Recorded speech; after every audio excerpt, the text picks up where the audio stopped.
welcome to another insightful episode of Myths and Apps podcast series, where we bring you expert conversations that matter in clinical practice.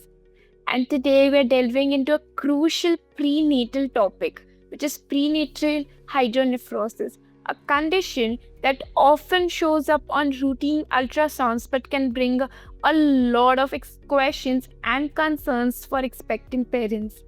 And joining us is Dr. Vivek Vishwanathan, a distinguished surgeon with an impressive academic and surgical background, holding multiple fellowships including FIC, RS, FMS, AS, DNAS, and more.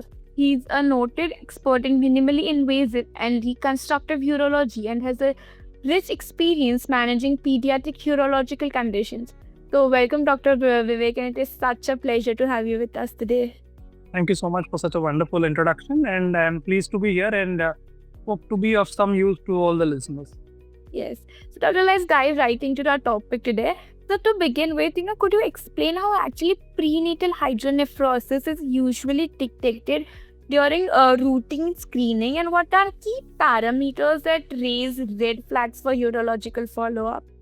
So, see, essentially, typically when we do a prenatal fetal ultrasound, most commonly during the second trimester, that is between the 18 and the 22nd weeks of gestation, fetal hydronephrosis can typically be identified. Rarely it can be identified earlier, but that would need very expert evaluation like a fetal medicine expert to see it. It is one of the most common findings that we commonly see in the fetal kidney. And the key parameter that we assess is the antero-posterior pelvic diameter, which we commonly refer to as the APD, which is something that is measured in the transverse plane of the kidney. Now, when you ask me about the parameters that raise concern, so if an APD is between the range of 4 to 7 mm in the second trimester or between 7 to 10 in the third trimester, it warrants monitoring because usually it might resolve, but we do need to follow it up closely. This is a mild variety of hydronephrosis.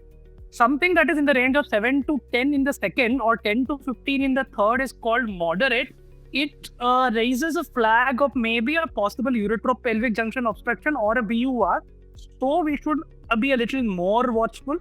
Something that is more than 10 or in the second or greater than 15 in the third definitely shares a light to a possible pathological cause.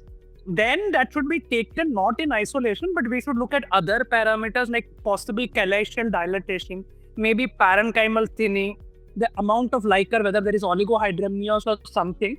These warrant a urological follow-up. Absolute red flags include bilateral hydronephrosis, which might tell me that there is a very severe condition like a posterior urethral valve or an atresia. Sometimes associated anomaly like a dilated bladder or a keyhole sign or a dilated ureter in association with the hydronephrosis or progressively increasing dilatation on serial ultrasounds. So when this is done, we find it out in the second trimester itself. I recommend serial ultrasounds every 4 to 6 weeks so as to monitor progression. And I would probably refer to a feto-maternal expert as well. Yeah.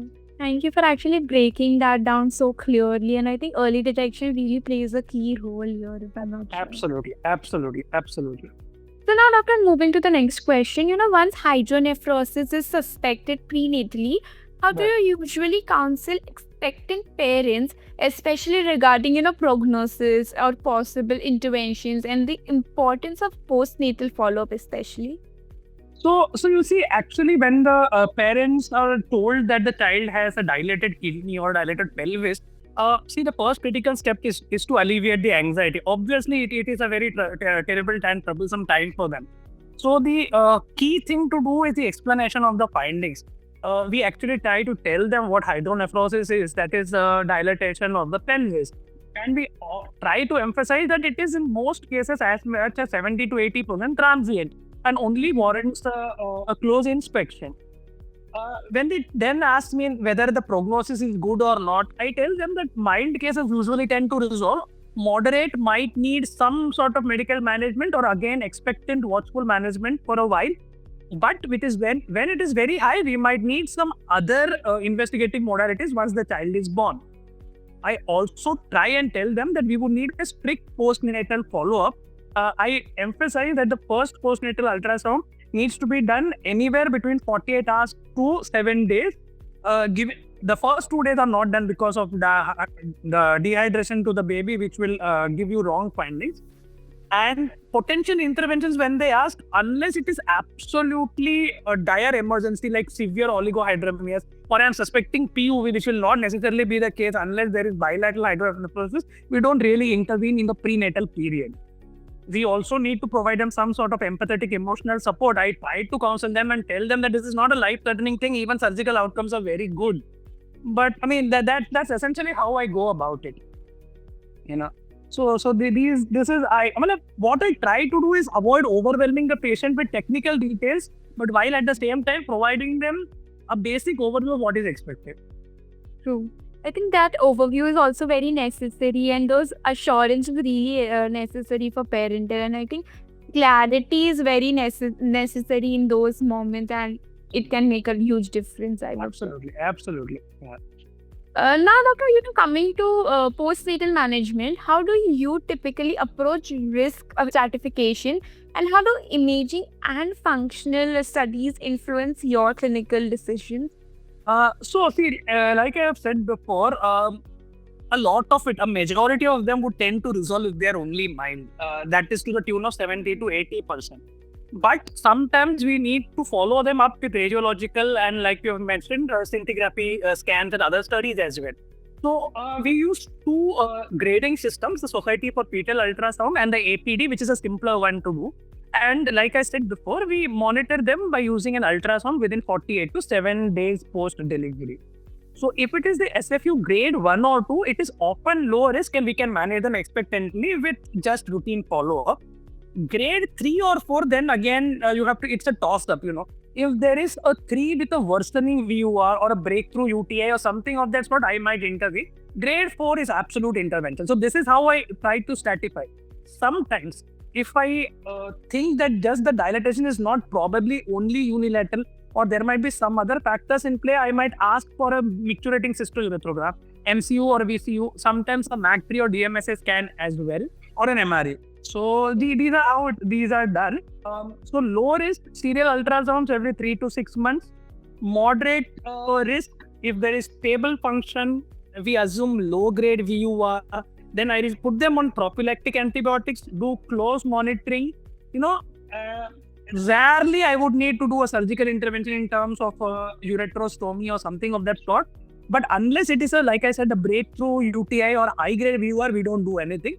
High risk, grade 4, impaired function, significant obstruction, I will resort to a DNSA first and then take up the baby either for a pyeloplasty, valve ablation, reimplantation, as the case might be.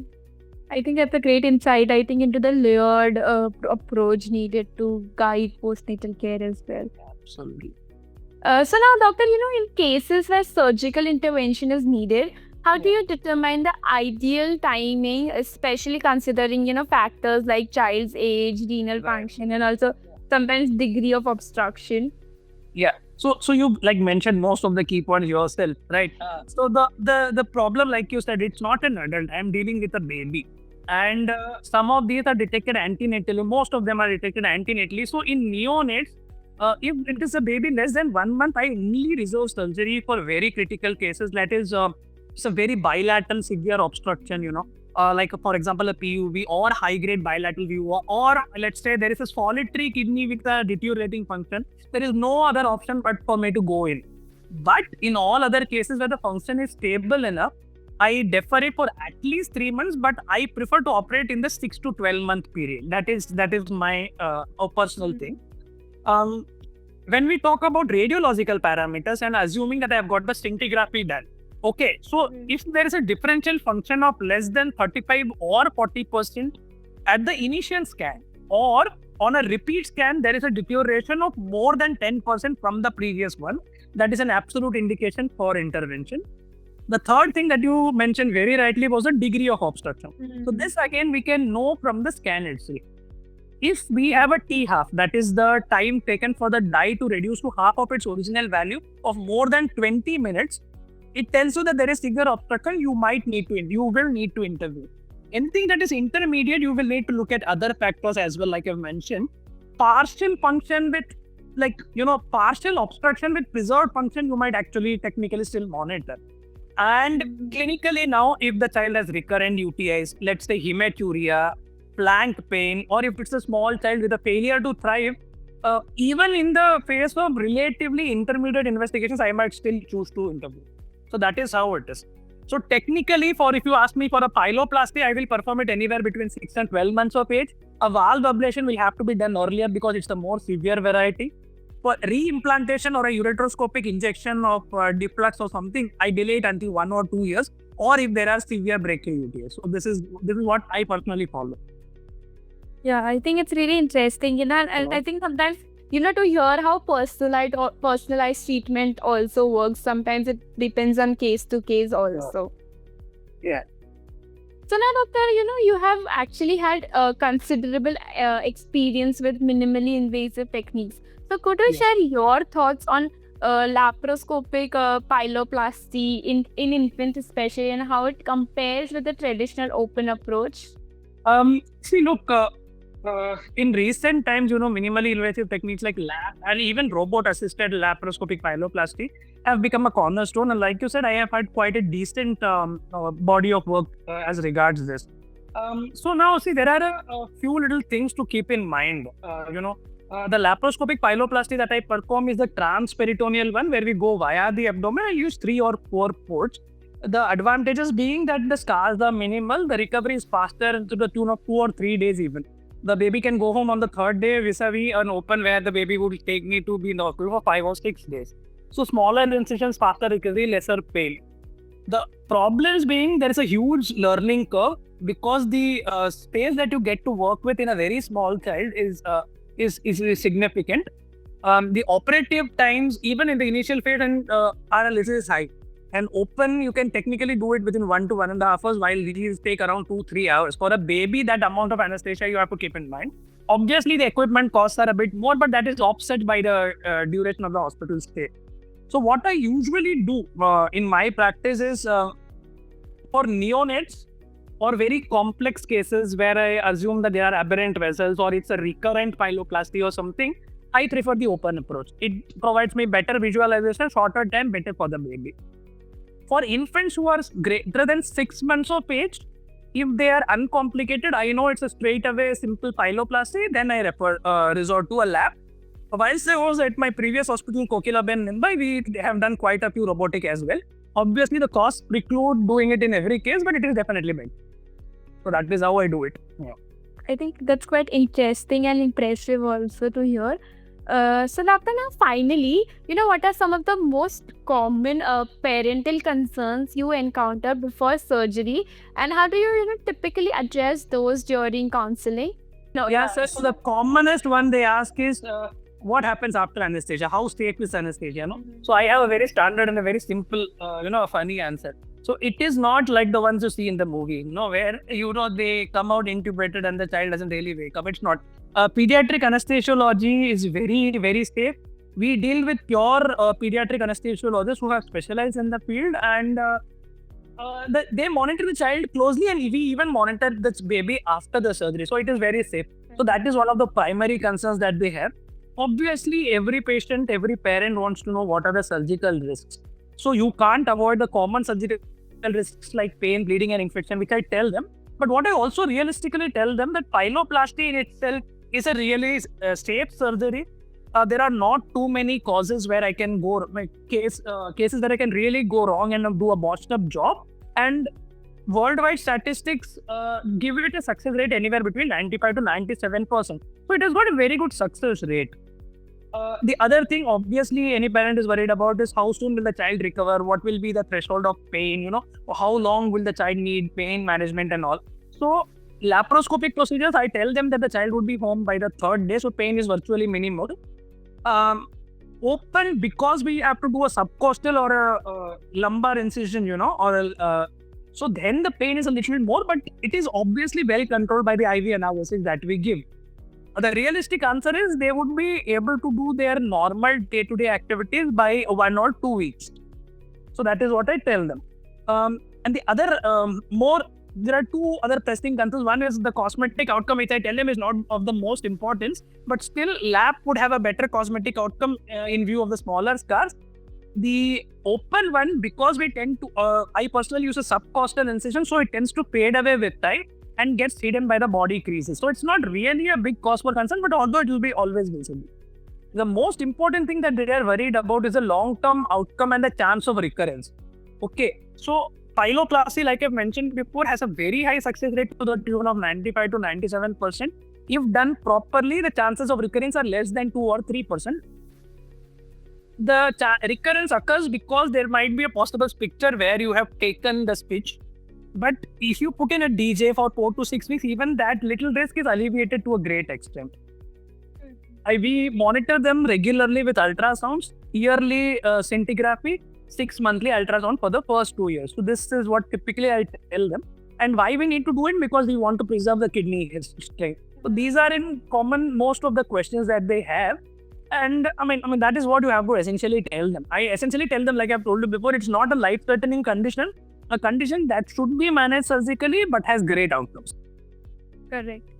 I think surgery is preferable for good outcomes then. Yeah, It's most like that. Yes. Yeah, That's- So, Dr. Vivek, thank you so much for shedding light on this, delicate yet significant topic. And your expertise and experience have certainly provided a lot of clarity, I think, and I am sure it will provide for our audience as well. So, thank you so much for sharing that. Thanks a lot. Honored. And to our audience, thank you for tuning into this episode. And remember, if you're a healthcare professional who's eager to delve deeper into medical topics or have questions, do not hesitate to join us on the Medicine Apps platform. Medicine Apps platform is not just a resource, it's a dynamic space where you can connect with your medical peers, participate in meaningful discussions, and contribute to the ongoing evolution of healthcare. So until next time, stay informed and stay healthy.